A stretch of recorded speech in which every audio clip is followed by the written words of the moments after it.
వసంత కోకిల వనమంతా పిలుపులా వసంత కోకిల జగమంతా గెలుపులా.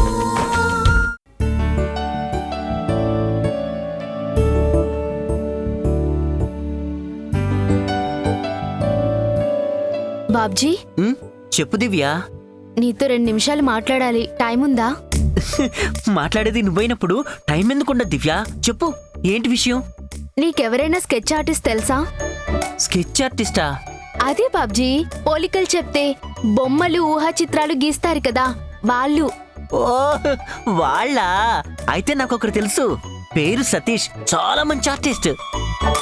మనం జస్ట్ ముక్కు మొహం ఎలా ఉన్నాయో చెప్తే చాలు, పాస్పోర్ట్ సైజ్ ఫోటో లాంటి బొమ్మని గీసి మన చేతికిస్తాడు. Very talented. అయితే అతన్ని రమ్మని చెప్పు. ఎందుకు దివ్య? అలాంటి వాళ్ళతో నీకేం పని? నా కోసం కాదు బాబ్జీ, పండు కోసం. పండు కోసమా? ఏ ఆవిడెవరినైనా గజ దొంగను చూసిందా, లేక ఉగ్రవాదితో మాట్లాడిందా? కాదు, అంతకన్నా ప్రమాదమైన వ్యక్తి చేతిలో తను మోసపోయింది. వాడి ఫోటో కూడా లేకుండా ప్రేమించింది. పిచ్చిదైపోతుంది. ఆ వెధవ ఎలా ఉంటాడో డీటెయిల్స్ అన్ని తెలుసుకొని ఆ వాయిస్ రికార్డ్ చేశాను. అది వినిపిస్తూ బొమ్మ గీయిద్దామని. అంటే నా బొమ్మ గీయించడానికి నేనే మనిషిని అరేంజ్ చేస్తున్నానా?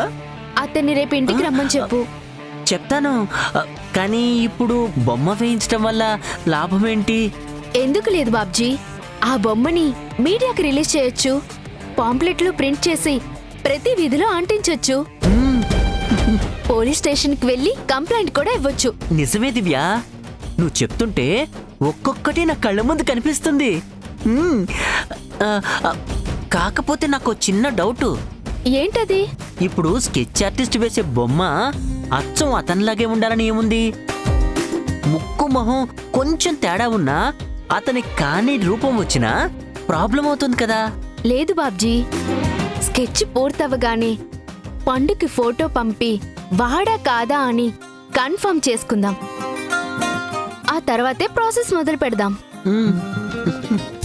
అదీ కాక ఆ చీటర్ ఫోటో కింద పట్టుకున్న వాడికి 10,000 ప్రింట్ చేయిస్తే 10 రోజుల్లో దొరికిపోవడం ఖాయం. అతన్ని పండుకిచ్చి పెళ్లి చేసి నా మాట నిలబెట్టుకుంటాను. ఈ పెళ్లికి నీ వంతు సాయం చేస్తున్నందుకు చాలా థ్యాంక్స్ బాబ్జీ.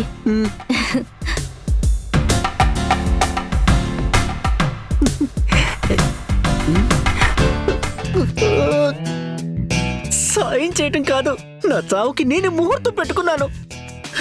నా దినానికి నేనే ఫోటో రెడీ చేయించుకుంటున్నాను. నా కర్మ, నా కర్మ.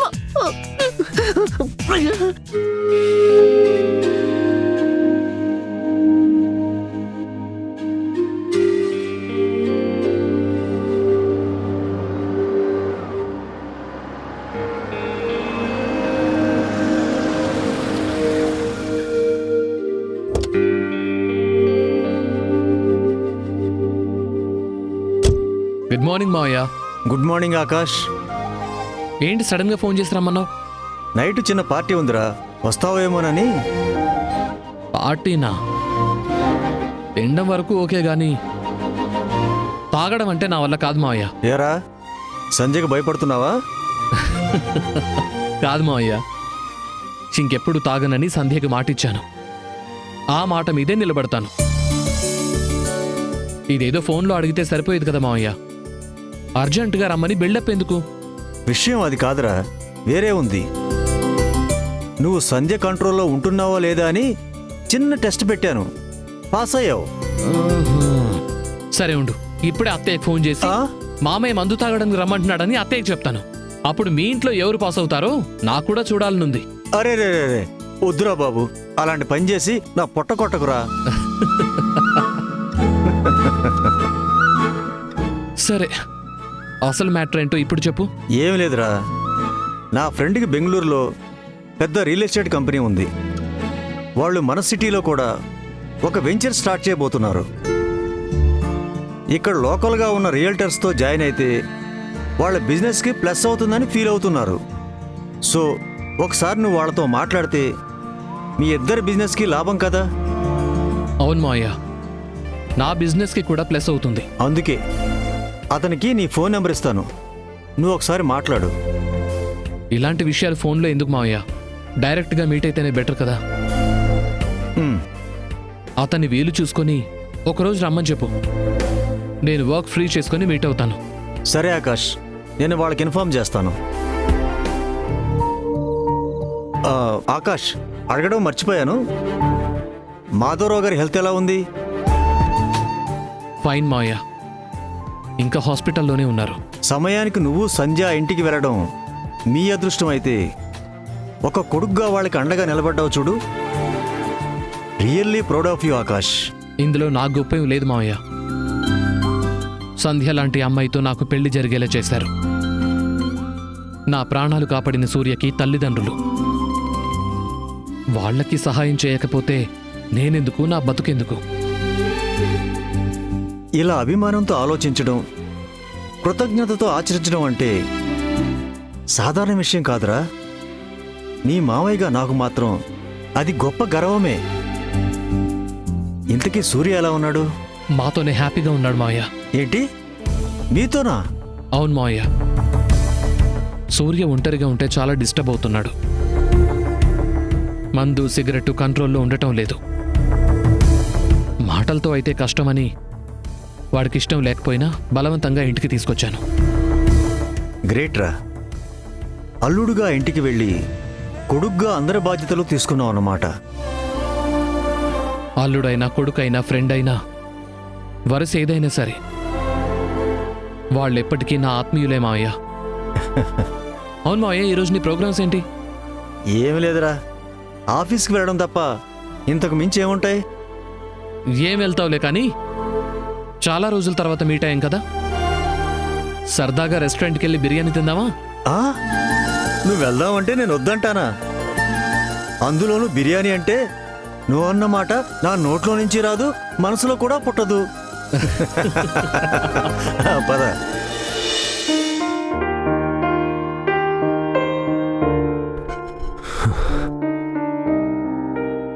నువ్వు నన్ను తిట్టినా ముద్దు పెట్టినా నాకిష్టమే సంధ్య.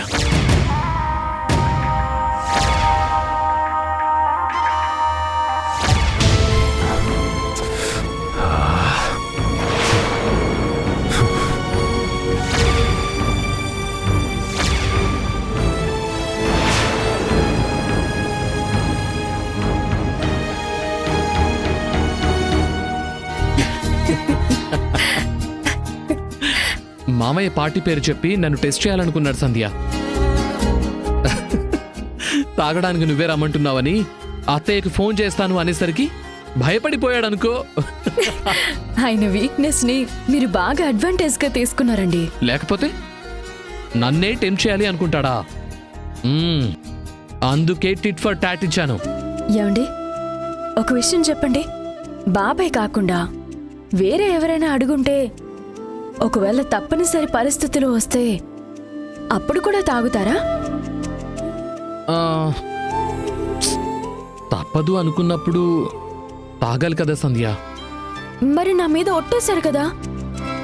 వేసాను కానీ సిచ్యువేషన్ డిమాండ్ చేస్తే పొట్టు తీసి గట్టు మీద పెట్టాల్సి వస్తుంది కదా. ఏంటి, ఒట్టు తీసి గట్టు మీద పెడతారా?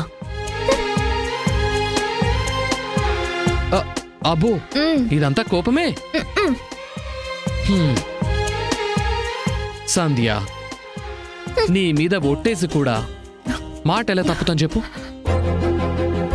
ఆ యాక్సిడెంట్ అయిన తర్వాత నీ ఏడుపు చూడడం నా వల్ల కాలేదు. నాకేదో అవుతుందన్న భయం కన్నా నీ కన్నీరు చూడాల్సి వస్తుందేమో అని బాధ ఎక్కువగా ఉంది సంధ్య. ఊపిరున్నంత వరకు నీ కంట్లో ఒక్క చుక్క కన్నీటికి కూడా నేను కారణం కాకూడదు అని, నిన్నెప్పుడూ నవ్విస్తూ ఉండాలి అని చాలా స్ట్రాంగ్గా ఫిక్స్ అయ్యాను.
డ్రాయింగ్ ఆర్టిస్ట్ ఎక్కడ బాబ్జీ? వస్తాడా రాడా? రాకపోతేనే మంచిదని నేను అనుకుంటున్నాను. వచ్చాను మేడం.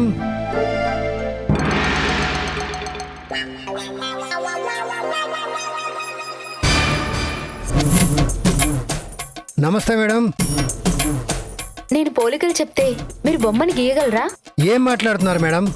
ముక్కు, మొహం, చెవులు ఈ మూడు ఎక్కడ ఎలా ఉన్నాయో చెబితే మీ బ్రెయిన్లో ఉన్న షేప్ని పేపర్ మీద వేసిస్తాను.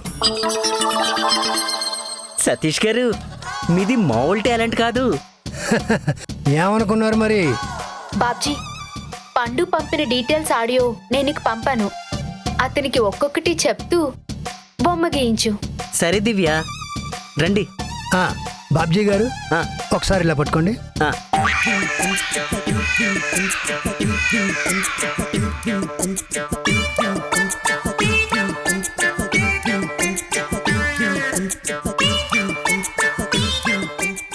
చెప్పండి బాబ్జీ గారు.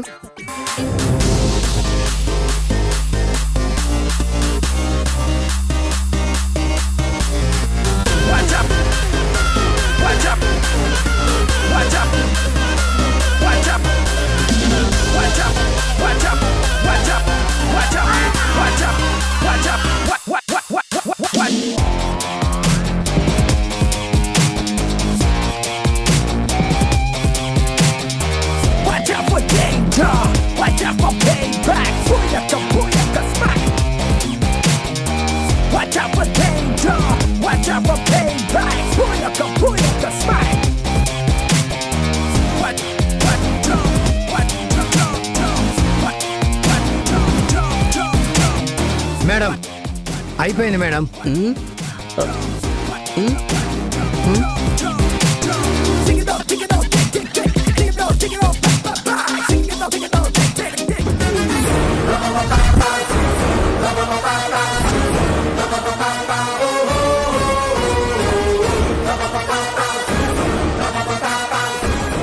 బాబ్జీ, డీటెయిల్స్ అన్ని కరెక్ట్ గా చెప్పావా? అవును దివ్య, ఎగ్జాక్ట్ గా చెప్పాను.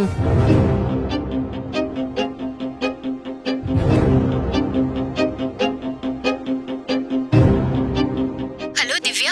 పండు, నీ లవర్ దొరికాడు. దొరికాడా? Thanks Divya, thank you so much. ఒకసారి ఫోన్ ఇవ్వు, మాట్లాడతాను. అతను మాట్లాడలేడు. ఏ ఏమైంది? ఏమైనా యాక్సిడెంట్ జరిగిందా? ఏ హాస్పిటల్లో ఉన్నాడు? పండు, ఎందుకంత టెన్షన్ పడుతున్నావు? ఫస్ట్ నువ్వు రిలాక్స్ అవ్వు. నువ్విచ్చిన డీటెయిల్స్తో ఒక డ్రాయింగ్ ఆర్టిస్ట్ని తీసుకొచ్చి నీ లవర్ బొమ్మ గీయించాను. బొమ్మ? అవును, నీకిప్పుడే ఫోటో పంపిస్తాను. అతనో కాదో కన్ఫర్మ్ చేసి చెప్పు. సరే, పంపించు. బాబ్జీ, ఇది పట్టుకో.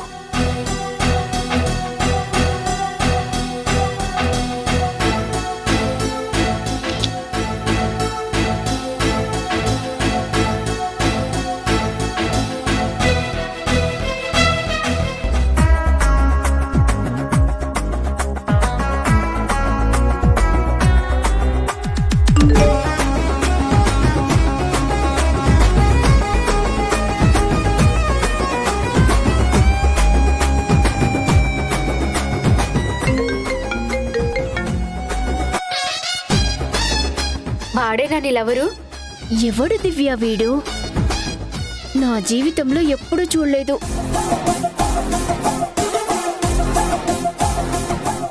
అయితే నీ లవర్ వీడు కాదా? చచ్చా, అతనికి ఈ బొమ్మకి అస్సలు పోలికలే లేవు. ఈ అటెంప్ట్ కూడా ఫెయిల్ అయిందనమాట. నేను నీకు తర్వాత చేస్తాను. బాయ్.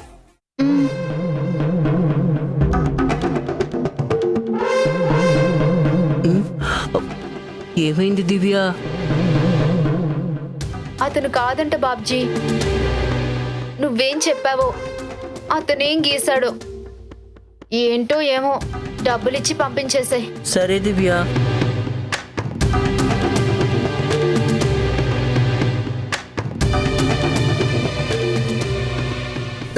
థ్యాంక్ యూ సతీష్ గారు, థ్యాంక్ యూ సో మచ్. నేను చెప్పినట్టే ఏదో పిచ్చి బొమ్మ గీసావు.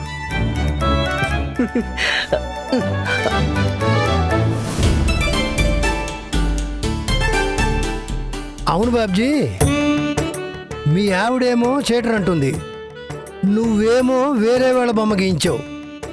నాకైతే ఏమీ అర్థం కావట్లేదు. ఇదిగో ఎక్కువ ఆలోచించకుండా ఈ పచ్చనోట్ల వాసన చూసుకుంటూ వెళ్ళిపో. తీసుకో. మ్మ్.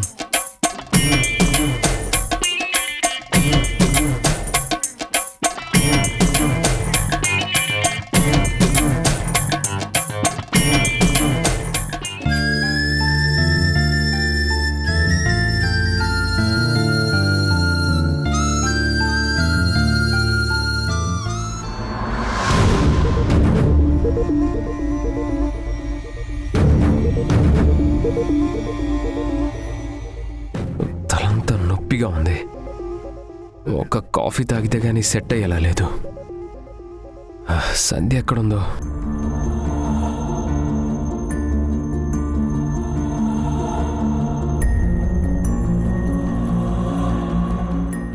సంధ్య రూమ్లో ఉందేమో, ఒకసారి చూస్తే బెటర్.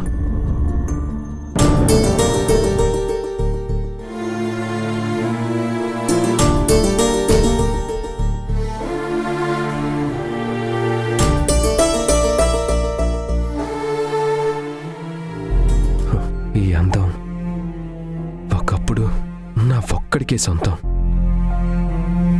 కానీ ఇప్పుడు ఆ ఆకాష్ లాక్కున్నాడు, నన్ను ముట్టుకోలేనంత దూరం పెట్టాడు. కనీసం ధైర్యంగా నిన్ను చూసే అర్హత కూడా లేకుండా పోయింది. నువ్వు భారీగా దక్కింది మొదటిగా నాకే. చివరి వరకు నీ మీద పూర్తి హక్కు, అధికారం నాకే ఉంటాయి, నా ఒక్కడికే ఉంటాయి.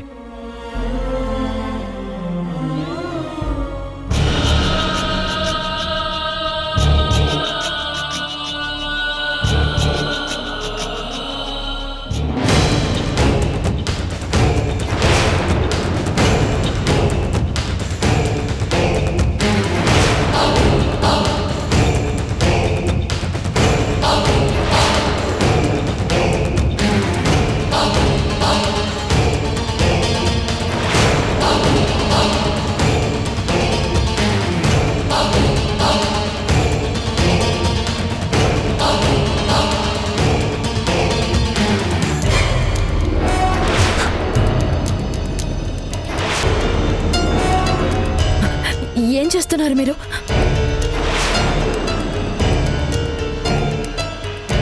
వద్దు వద్దు, నా దగ్గరికి రావద్దు, వెనక్కి వెళ్ళండి. నో, నువ్వు నాకు కావాలి. ముట్టుకొద్దని చెప్తున్నాను కదా, అర్థం కదా? తాళి కట్టిన తరువాత నీ సర్వ హక్కులు నాకే వచ్చాయి. ముట్టుకోవద్దు, ముద్దు పెట్టుకోవద్దు అని కొత్త రూల్స్ పెట్టద్దు. ఇది చాలా తప్పు. ఇప్పుడు నేను ఆకాష్ భార్యని, వదలండి. వదలను. ఆకాష్ కన్నా ముందు పెళ్లి చేసుకున్నది, భర్తనైంది నేను. నా తర్వాతే ఆకాష్ అయినా ఎవడైనా. నో, వదలండి. ఇది పాపం, ద్రోహం. పాపం, పుణ్యం, ద్రోహం, మోసం, ఏ మాట వాడుకుంటావో వాడుకో. ఈరోజు మాత్రం నిన్ను నా సొంతం చేసుకోకుండా వదిలిపెట్టను.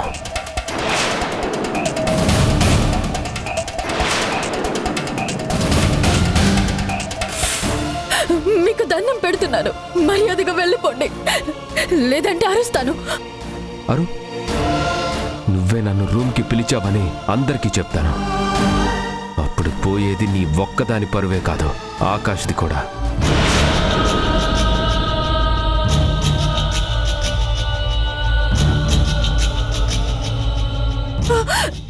వదలండి.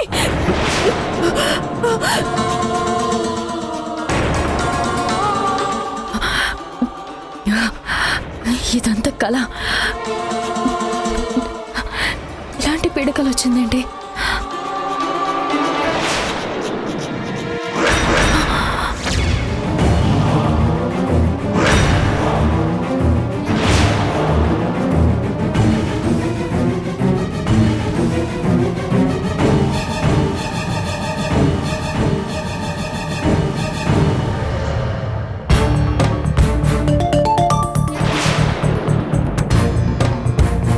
ఇదేంటి ఇప్పుడే కదా అక్కడున్నాడు, ఇంతలోకి ఇక్కడికెలా వచ్చాడు?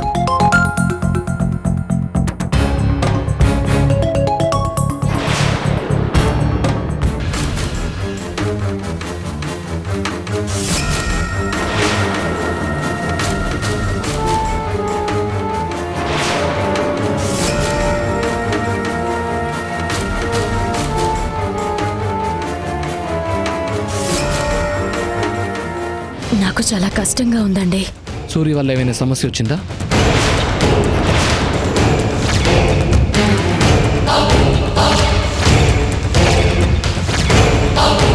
ఆయన్ని వీలైనంత త్వరగా ఇక్కడి నుంచి పంపించేస్తే మంచిది.